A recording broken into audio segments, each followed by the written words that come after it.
Pra quem não sabe, eu fiquei presa por 4 anos, mas pelo menos eu honrei o nome do meu filho. Quando eu engravidei do meu filho, eu não tinha nada sério com o pai dele. Nós ficamos por 2, 3 vezes e eu acabei engravidando. E a todo momento ele esteve muito presente do meu lado na gravidez, ele sempre foi muito cuidadoso, atencioso. Até que o meu filho nasceu e ele continuou sendo o pai maravilhoso que ele sempre foi. E quando meu filho completou 5 anos de idade, o pai dele começou a namorar. E meses depois de namoro, a namorada do pai do meu filho proibiu ele de conversar comigo. E nós sempre tivemos uma relação boa, assim, de amizade. Até que ele chegou em mim e ele disse que ele ia se afastar de mim por respeito à mulher dele, porque ela pediu e tudo mais. E eu super entendi, até aí tudo ok. Tempo depois eles foram morar juntos e todo final de semana o meu filho ia pra casa deles. Até que depois de algumas vezes que meu filho tinha ido já pra lá, ele começou a voltar estranho, triste, calado, muito quieto. E de tanto eu perguntar se tava tudo bem, de tanto eu insistir pra ele me falar se tava acontecendo alguma coisa, um dia ele confessou que a namorada do papai era do mal. Então eu cheguei no pai dele, contei pro pai dele o que estava acontecendo. O pai dele conversou com a madraça, só que ela se fez de sonsa. Ela falou que, nossa, tá acontecendo nada, não sei o que esse menino tá falando. Meu filho continuou indo e nada mudou. Ele ainda voltava pra casa estranho, quieto, triste. Foi então que eu mandei uma mensagem novamente pro pai e eu falei que a partir daquele dia o meu filho não ia mais pra casa dele nos finais de semana. O pai dele ficou extremamente assim triste com a situação e ele pediu mais uma chance. Conversei com meu filho, falei pro meu filho, vamos dar mais uma chance pro pai, até porque o pai sempre foi um pai bom. E decidimos tentar mais uma vez mandar o meu filho pra casa do pai. Combinamos que o pai buscaria ele num sábado, às 8 horas da manhã. E quando deu 6 horas da manhã, eu acordei com algo me incomodando muito. Um sentimento de tristeza, de dor, eu não sabia entender. Fui tomar banho e algo dizia assim, não deixa seu filho ir pra casa do pai, não deixa seu filho ir pra casa do pai. Foi então que eu decidi seguir a minha intuição, liguei pro pai e falei que eu tinha decidido que o meu filho não iria mais mesmo. A gente até brigou porque o pai não gostou, mas por quê? Que não sei o que. Eu falei, olha, meu filho não vai mais e ponto final. Tá bom, isso foi no sábado. Parte 2. Na terça-feira eu tinha uma consulta médica e como a minha mãe também já tinha compromisso, então eu pedi pra avó do meu filho ficar com ela, a avó no caso, a mãe do pai dele. E a avó dele, graças a Deus, ela é um amor, gente, eu sempre tive uma relação maravilhosa com ela também. Cheguei lá na casa dela pra deixar o meu filho e assim que eu estava saindo, a vizinha do lado me chamou. Uma senhorinha, ela disse que precisava conversar muito sério comigo. Entrei na casa dela e assim que eu entrei, ela olhou pra mim e disse assim, Fia, eu não queria fazer fofoca, mas nesse caso eu acho que é muito necessário.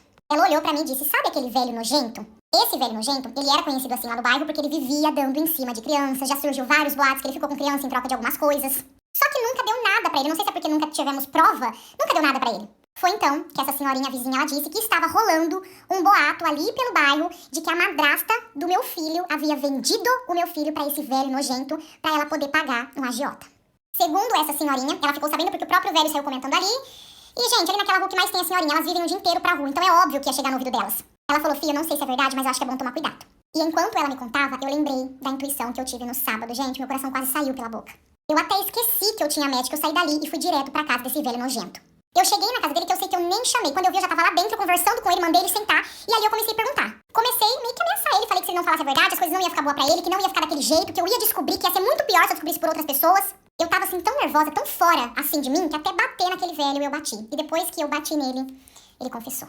Ele confessou que a madrasta realmente vendeu o meu filho pra ele por 3.000 reais pra ela poder pagar uma dívida. E que o combinado, o combinado era no sábado. Olha, eu não sei, eu agradeço tanto a Deus pela minha intuição. Intuição e Deus, né? Eu tenho certeza que foi Deus. Na hora eu chamei a polícia, avisei os vizinhos pra eles ficarem ali esperando a polícia e corri, fui atrás da safada da madrasta do meu filho. Só que até então eu acredito que já tinham avisado ela, porque eu fui no trabalho dela, não encontrei. Fui até a casa dela e falaram que ela não estava. Fingi que fui embora, cheguei na esquina, algo me disse, ela tá lá. Volta que ela tá lá. Segui de novo a minha intuição e voltei. No que eu voltei, eu entrei. Não sei como, porque tinha tanta gente ali na frente da casa dela. Eu não sei como, eu só sei que eu consegui e eu entrei. E eu encontrei ela escondida no quartinho do fundo da casa dela. Antes de sair da casa daquele velho, eu fui e eu peguei uma faca e eu levei ela comigo. E assim que eu abri aquela porta que eu vi aquela desgraçada, sentadinha no chão, escondida, eu não pensei em nada, eu só pensei no meu filho. Eu só pensei no que ela tinha feito com meu filho. Fui pra cima dela e eu dei 4 nela, sem dó, sem pena, sem piedade. Eu sei que foi uma loucura, porque nisso a família dela veio e uma prima dela também me deu 2, eu tomei 2 também. Sorte minha que bem na hora, o pai do meu filho chegou e ele correu comigo pro hospital. A outra também foi, só que quem chamou pra ela foi a ambulância, a família dela, então ela foi com a ambulância, aí eu fui com o pai do meu filho. Resumindo, depois que eu saí do hospital, eu fui presa e eu cumpri por 4 anos. A outra não ficou presa, tá? Porque é Brasil, ela não ficou presa, só que ela praticamente foi linchada pelos vizinhos ali do bairro e depois disso ela sumiu, graças a Deus. E o velho, meses depois, ele também acabou falecendo. O meu filho, ele foi entender tudo isso depois de grande, porque quando tudo isso aconteceu, eu achava ele ainda muito pequeno pra dar uma notícia assim. Então, desde então, ele não sabia, ele foi entender depois de maior. Só que mesmo assim ele teve todo o acompanhamento, né, profissional, até porque eu fiquei presa, então isso mexeu muito com ele. E hoje, graças a Deus, nós estamos bem e isso já não é mais um trauma pra nós. Eu sei que eu cumpri 4 anos da minha vida sorrindo, porque com meu filho ninguém mexe. Atualmente, eu dei mais uma chance pro pai do meu filho e nós estamos há 1 ano morando junto. Meu filho tá amando tudo isso. Tá sendo muito bom mesmo. Essa história também não é minha, e sim de uma seguidora que mandou pra mim lá no PP Vizinho. Aproveita e vem me acompanhar lá também, você já sabe, né? Eu vou amar ter você comigo lá todo dia. Tchau! Eu me casei recentemente e eu descobri na lua de mel que meu marido não tem devido a um acidente. Faz 2 meses que eu estou casada e faz 2 meses que eu quero me separar.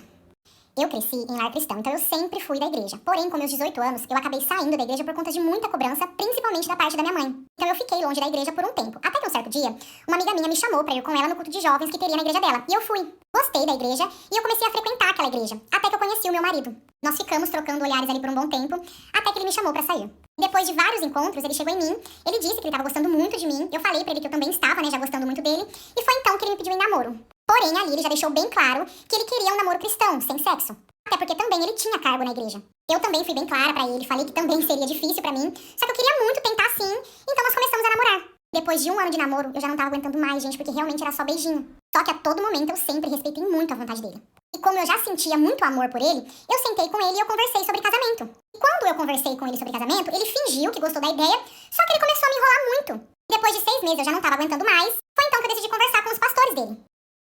Parte 2. Fui conversar com os pastores dele e ali eu falei que ele tava fugindo de casamento. Expliquei pra eles que ele não queria largar, só que ele também ficava fugindo, ele não queria casar. Nisso, os pastores dele conversou com ele e ele aceitou casar. Beleza, marcamos o casamento e desde então esse menino passou a ter ansiedade. Quase todos os dias era uma crise diferente e eu achava que ele tava ansioso e feliz pra casar. O tempo passou e finalmente chegou o dia do nosso casamento. E bem no dia ele tava tão estranho. Ele parecia muito preocupado, só que a todo momento ele dizia que estava tudo bem. Nos casamos e fomos pra nossa lua de mel. Chegando lá na hora do vamos ver, ele disse que precisava conversar comigo. E ali chorando, ele disse que tinha algo pra me mostrar. E ele falou que ele não falou sobre isso antes, ele não conversou, não mostrou isso antes. Até porque ele tinha muita vergonha e ele não sabia como lidar com isso. E a todo momento eu pensando, meu Deus, o que será? Foi então que ele tirou a roupa e ali ele mostrou pra mim o maior trauma da vida dele. Ele sofreu um acidente quando criança, onde ele perdeu um dos testículos dele e praticamente todo o... Ele tem só o toquinho, sabe? Não dá pra fazer nada com aquilo. Na hora, pra não deixar ele mal porque ele tava péssimo, eu fingi que tava tudo bem. E ali eu tentei deixar ele melhor, fingindo que tava tudo ok. Só que, gente, a minha lua de mel inteira eu tomei dedada. E ainda fingindo que tava bom, tá? Só que o problema é que agora eu já não aguento mais. Eu tô me sentindo enganada. Eu tinha o direito de saber e ele tinha a obrigação de me contar. Tudo bem que é um trauma da vida dele, eu entendo. Só que ele tinha que compartilhar porque isso também faz parte da minha vida. E agora, pra não deixar ele mal, eu que tô ficando mal. E eu não quero isso pro resto da minha vida, não quero. Só que eu sou tão tonta que eu não consigo chegar nele e conversar com ele sobre isso. Eu prefiro morrer engasgada com isso do que chegar nele e conversar com ele sobre isso. Não dá. Por mais que eu ame ele, isso não tá legal e não vai continuar, não vai dar certo. E sim, o nosso sexo desde quando nós casamos tá sendo dedada. E eu não aguento mais. Essa história também não é minha, e sim de uma seguidora que mandou pra mim lá no PP Vizinho. Aproveita e vem me acompanhar lá também, você já sabe. Eu vou amar ter você comigo lá todo dia. Tchau!